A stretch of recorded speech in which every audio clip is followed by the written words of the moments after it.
The forge does not kill you quickly. That is the curse of it. You are a blacksmith in a late medieval agricultural village, and the fire in front of you has been burning since before you were old enough to lift a hammer. It will still be burning long after your hands can no longer hold one. The iron does not care how long you have been standing here. The farmers outside do not care how long you slept last night. The planting window does not care about any of it. The calendar presses forward, the soil softens, the broken plowshares pile against the doorframe, and the bellows must be pumped again. You are essential to this village. That is not a source of pride. It is the mechanism by which you will be consumed. The forge sits near the central road, as it always does in villages of this size. Stone walls on 3 sides, and a low timber roof blackened by years of smoke, an open face toward the road for air and customers. The anvil is center-left, iron-faced and massive, bolted to a section of oak trunk sunk so deep into the floor that the wood has fused with the soil around it. The furnace dominates the back wall. Even banked overnight, the stone around it radiates heat you feel at 4 feet. By mid-morning, at full working temperature, the back wall shimmers. This is where you live. Not in the sleeping quarters on the eastern side, where your pallet lies against a wall that always smells of charcoal. You live here, in the heat, in the noise, in the iron salt smell of your own hands, that no washing reaches. The first tool arrives before full light. It is a plowshare. It is always a plowshare in early spring, eyes cracked at the heel where the iron fatigued under winter-hardened soil. The farmer who carries it sets it on your workbench without ceremony. He has 2 fields to plow. He needs it back by midday. You look at the crack, 3 inches along the back edge, deep enough that hammering it closed will only delay the next break by a week. The piece needs heating to near white, drawing at the heel, careful quenching. 40 minutes of work if nothing interrupts, and the furnace is already at temperature. The furnace is not at temperature, it needs 20 more minutes, and 2 other farmers are already visible at the road edge, standing in the pale morning cold, holding things. You pump the bellows. The coals rise from orange to yellow, pushing toward the white-orange that iron needs. The farmer watches from the doorframe. He does not speak. His presence is the deadline. The short seasonal window when soil is soft enough to plow but not yet dry enough to crack under the blade is a deadline older than either of you. You are not irritated by his watching. You would watch too if your harvest depended on the speed of another man's hands. The plowshare goes into the fire. While it heats, you read the waiting cue through the open forge face, a bent wagon hinge, 10 minutes once you have heat, a set of horseshoe blanks for a traveling merchant whose horse has been throwing a shoe, a bill hook with a snapped handle, socket that arrived 2 days ago and that you have not yet touched because the agricultural work keeps pushing it backward. You do not have enough hours in this day to complete all of it. You already know this at sunrise. The plowshare heel begins to glow. Near you pull it with the tongs, set it to the anvil, and the hammer comes down. The sound fills the forge, bounces off stone, and escapes through the open front into the still morning air. Farmers half a field away can hear it. Some of them will take it as an invitation. The hammer falls again. You are already behind. This is what the village never sees. The forge does not open each morning the way a merchant opens a stall. It resumes. Every morning is a continuation of a problem yesterday could not fully resolve, because the demand this village's agricultural economy generates always slightly exceeds what one forge and one pair of hands can process in a day. The gap is never catastrophic. It is never small enough to close. It rolls forward through the seasons, and a permanent, slight deficit that the blacksmith carries like a stone tied to his pace. You heat the plowshare heel a second time to deepen the weld. The shoulder driving the hammer has been sore since February, not an acute injury. A slow degradation under repetitive stress, a grinding on the downswing that was not there 2 years ago, and that you work around by adjusting your stance. The adjustment shifts load to the left side of your back. By midday, the left side will ache. By evening, both will. This is not remarkable. This is Tuesday. The heel closes under the hammer. You quench it, check the weld line, hand it across. The farmer turns it over, runs his thumb along the repair, nods, and produces a small cloth bundle of grain. You take it. He is already walking before the steam clears.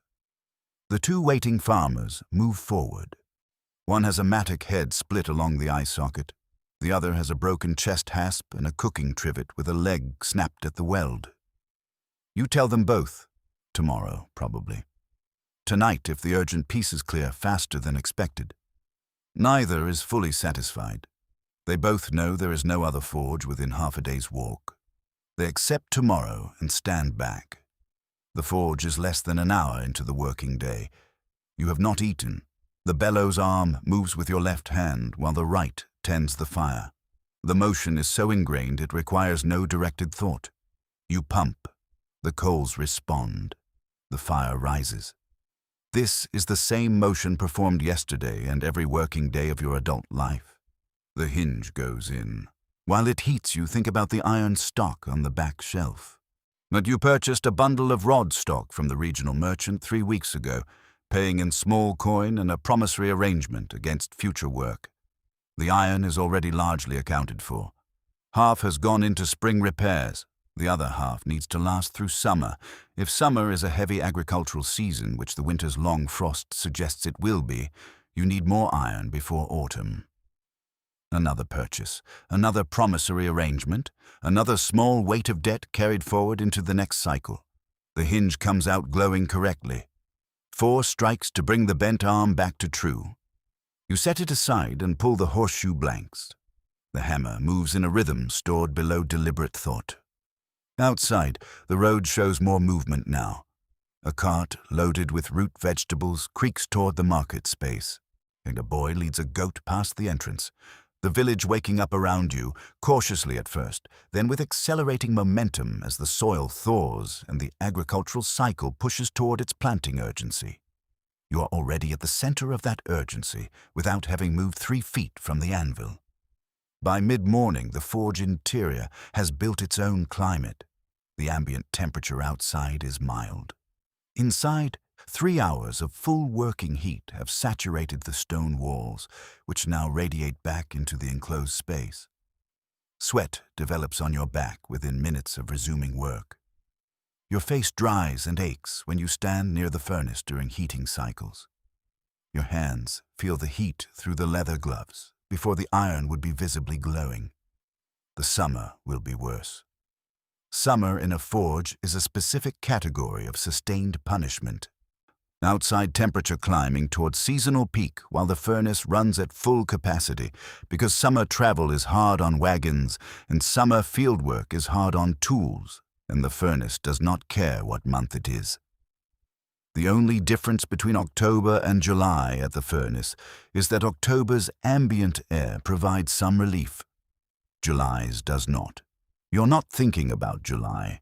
You're thinking about the mattock head, because closing the split eye correctly requires a drift tool to hold the interior diameter while you close the exterior crack, and the drift needs to be set before the hammer work begins. You pull the mattock from the bench, set the drift, and bring the piece to heat. 4 farmers are now waiting outside. The forge runs through the morning with the grinding consistency that characterizes peak season work. A hinge finished. There's the merchant's horseshoe set completed. A nail rod cut into lengths during a heating wait. The mattock eye closed and checked. Small completions accumulating at a pace that would seem adequate if the rate of new arrivals were not matching it piece for piece. The afternoon brings its own complications. A farmer you know arrives with a wagon hinge you straightened and returned this same morning. The bend has recurred. He says it bent again as soon as he fitted it, which means either the iron fatigued under straightening and needed replacement, or the hinge is mounted in a way that puts lateral stress on a joint designed for vertical load. You examine the failure surface. The bend is in a slightly different location than this morning's, which suggests mounting error rather than material failure. You offer him a new hinge from stock and name the price. He says it seems high for something that failed the same day. You tell him this is a new piece, not a repair, and that if the hinge bends on installation, the problem is in the mounting, not the iron. He takes his old hinge and leaves without the new piece. You watch him go and know he will be back tomorrow with a story adjusted toward your fault, because there is no other accessible forge and the pressure of needing ironwork done will eventually override the social pressure of the current dispute. You feel nothing particular about this. It is one of the frictions of the forge's position in the village, the way necessity creates dependency, and dependency sometimes creates resentment in people who dislike feeling dependent. You return to the anvil. And the light through the open forge face begins its late afternoon lean, the angle steepening, the quality shifting toward orange. In summer, this final third of the day runs 2 hours or more. In early spring, it is shorter. You work through it. The day ends at the bench, standing with the tallow lamp throwing shadows across the queue. Estate plowshares, 2 complete. Merchant horseshoes, done, set on the ready shelf. Mattock, aye, done. Hinge dispute, unresolved. Draw knife, tomorrow. Various small pieces accumulated through afternoon, tomorrow. Tomorrow's queue is already longer than tomorrow will accommodate. You eat standing at the small hearth in the sleeping quarters, coarse bread and dried meat and porridge from this morning's barter grain. The bread tastes of charcoal.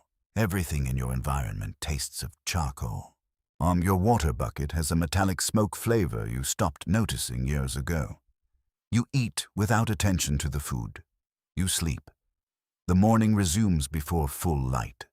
The spring rush in a late medieval agricultural village does not build gradually.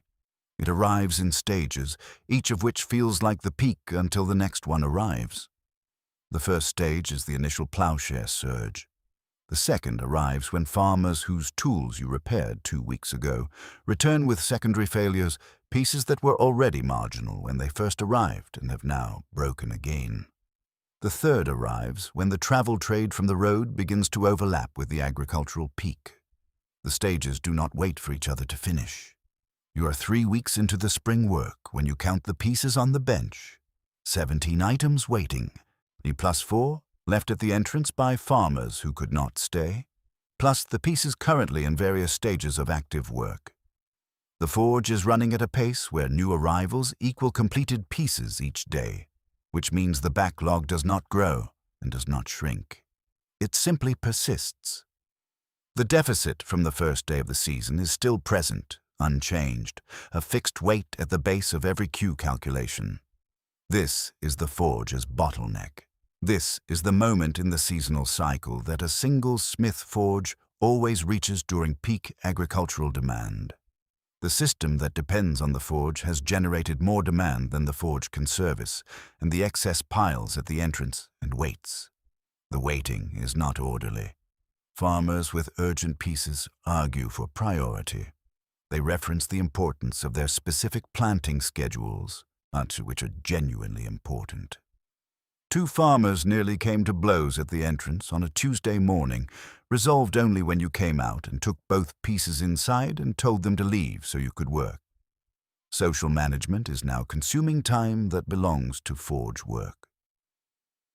The forge entrance has become a pressure valve for every anxiety the village carries about whether this season's planting will succeed or fail. You are the person standing at the valve. The physical load at peak season is its own arithmetic. A single plowshare repair requiring repeated heating and hammering demands hundreds of individual strikes. Multiply across a day's queue. Multiply across a 6-week surge. The shoulder grinds. The wrists are making themselves known by late afternoon. A stiffness in both joints that takes several minutes of movement each morning to work out before you have full grip. You work out the stiffness at the bellows. By the time the furnace is at temperature, the wrists are functional. By the time the furnace is at temperature, there are already people at the entrance. This is the rhythm. You inhabit it by not measuring it against alternatives. Move through it piece by piece. day by day, in the direction work requires. The charcoal supply from the autumn purchase is drawing down faster than expected. You have been calculating, during heating weights, the rough shape of your autumn financial position. The summer charcoal restock needed earlier than planned. The remaining iron debt service, the ground rent due at the autumn accounting, the likely volume of autumn work, which tends to pay in grain and barter rather than coin. The ledger does not balance. This is not a crisis. It is the permanent condition of the forge's operation. You work within the imbalance, managing it toward acceptable rather than toward resolution, because resolution is not available. The planting window closes at the end of its 4th week, not with a clear boundary, but with a gradual slowing. Farmers stop arriving with broken plowshares because the plowing is finished, or as finished as it will be. The surge converts into summer demand, road travel, seasonal maintenance, the different but equally relentless pressure of a village that has shifted from planting to growing. The pace does not drop. It shifts. You work the shift. Summer in the forge is longer and its demands more varied than spring, which sounds like an improvement and is not. The body that had found a brutal efficiency in the repetitive spring plowshare work must now adapt to wheel setting and axle work, which stresses the forearms differently. The shoulder has its grinding accommodation. The wrists add a new complaint along the extensor tendons. The back holds its complex of redistributed loads. Each new demand pattern requires a new compensation. The compensations accumulate. The body becomes a map of its own history. The summer road through the village connects to a market town 12 miles east that holds a major seasonal fair in midsummer, and the traffic heading toward and returning from that fair is hard on wagon hardware and horse equipment. Travelers arrive with multiple failures accumulated over the road. They want them resolved here, now, or on their schedule. Their urgency is genuine and entirely framed around their own timeline. A knight arrives on a Thursday with 3 horses requiring shoeing and a companion with a cracked sword, crossguard needing brazing. He waits inside the forge rather than outside it, which positions his presence as supervision.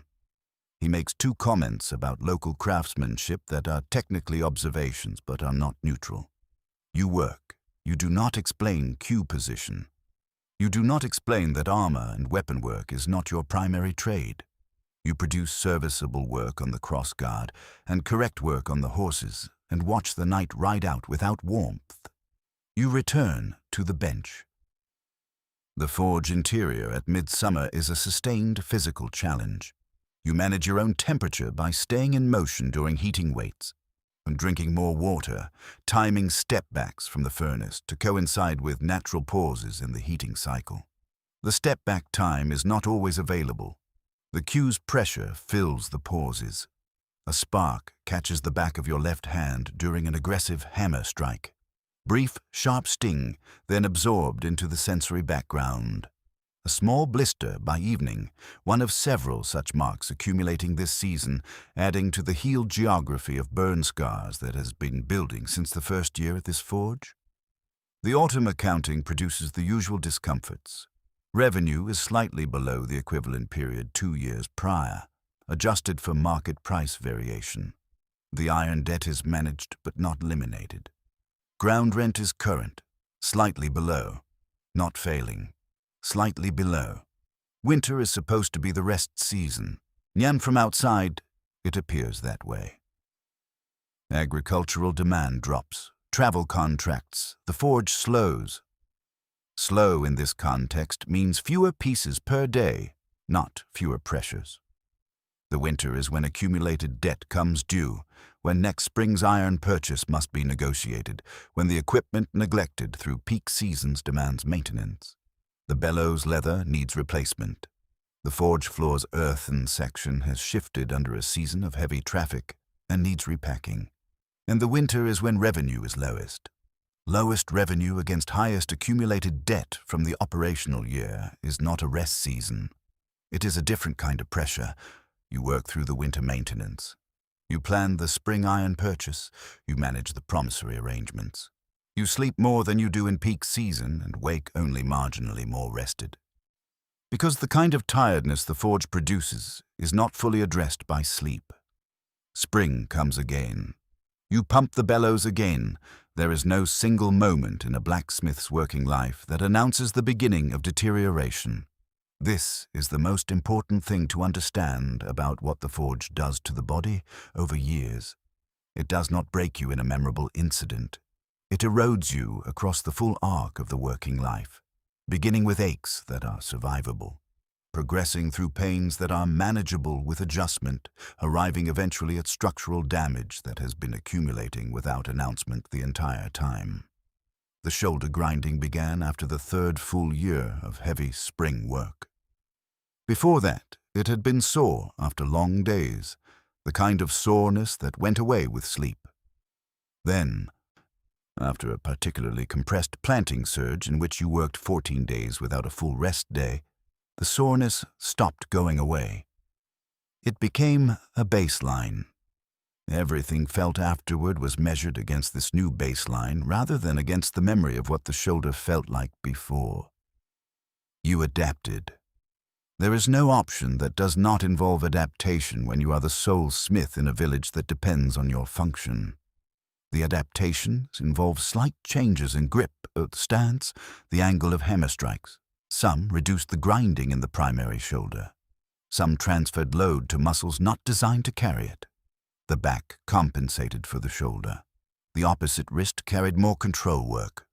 The body redistributes rather than recovers.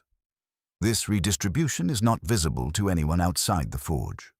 What is visible is the work. Non-plowshares repaired. Horseshoes fitted, hinges straightened, nails cut. The visible output is measured in completed pieces, and for several years those pieces continued to accumulate at a rate sufficient to meet village demand. The rate at which they were produced, and what producing them at that rate was costing the body producing them, appeared in no accounting anyone else kept. The years pass in the way years pass inside a system without exit. Each day is short enough when it contains 12 hours of work. But the accumulation is rapid, and the self performing the work today is meaningfully different from the self that began, in ways invisible from inside the daily rhythm. The shoulder accommodation has become so natural, you have forgotten the original shoulder underneath it. Says, you could not describe how it functioned before the grinding began, because the grinding is simply how that shoulder functions now. It is the shoulder you have. The wrists have their own long-settled reality. The body has been reorganized by the forge's demands into a functional configuration that is not the configuration it was designed for, and the reorganization is irreversible. The harvest season of the 5th year after the wrist accommodation develops brings the next shift, not the grinding. Something different in the shoulder, a loss of force on the push-through of the hammer stroke. Not fatigue, not effort. The force is simply not available at the end of the stroke the way it previously was. You can feel the deficit clearly. You compensate by bringing the hammer in at a marginally different angle, like using body weight more and shoulder extension less. The compensation works for light work. For high-force welds and heavy stock drawing, the deficit is harder to hide. Pieces requiring that work are taking longer. More heats per piece to keep iron workable, while reduced force moves it slowly. More fuel per piece. Longer time per piece. Throughput dropping not dramatically but consistently, accumulating across weeks in a way that begins to show in the backlog. The backlog is growing faster than it was growing at this point last year. You have an apprentice now, 2 years in, a 17-year-old from a farm family whose younger son's status made him available for craft training.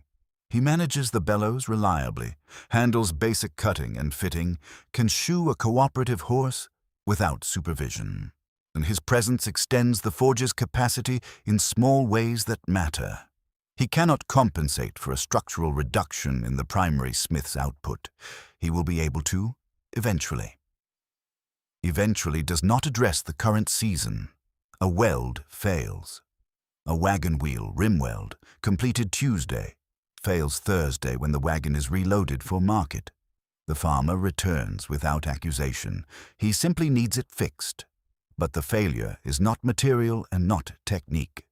It is force. The weld was not struck firmly enough at the critical closing moment, leaving an internal void that looked closed from outside and was not. You know this when you see the failure surface. You re-weld it, using the apprentice to hold the piece while you concentrate all available force on the closing strikes. The weld is correct this time. You stand looking at it for a moment after the farmer leaves. The body has not failed. The shoulder has not given out. But work that was previously automatic, that happened in the background of your attention while the deliberate mind handled more complex problems, now requires full concentration to achieve the same result. Concentration is a finite resource inside a 12-hour working day. The work that required none of it now consumes some of it, leaving less for the genuinely complex jobs that always demanded full attention. The margin has shifted. The apprentice moves into more of the heavy work. Not all of it. He is not ready for all of it, but enough that your own load shifts toward precision work requiring experience rather than force, toward quality assessment, repair strategy. Taking the complex fitting work his skill level has not yet reached. You stand beside him on the critical welds, watching the iron's color, calling the moment.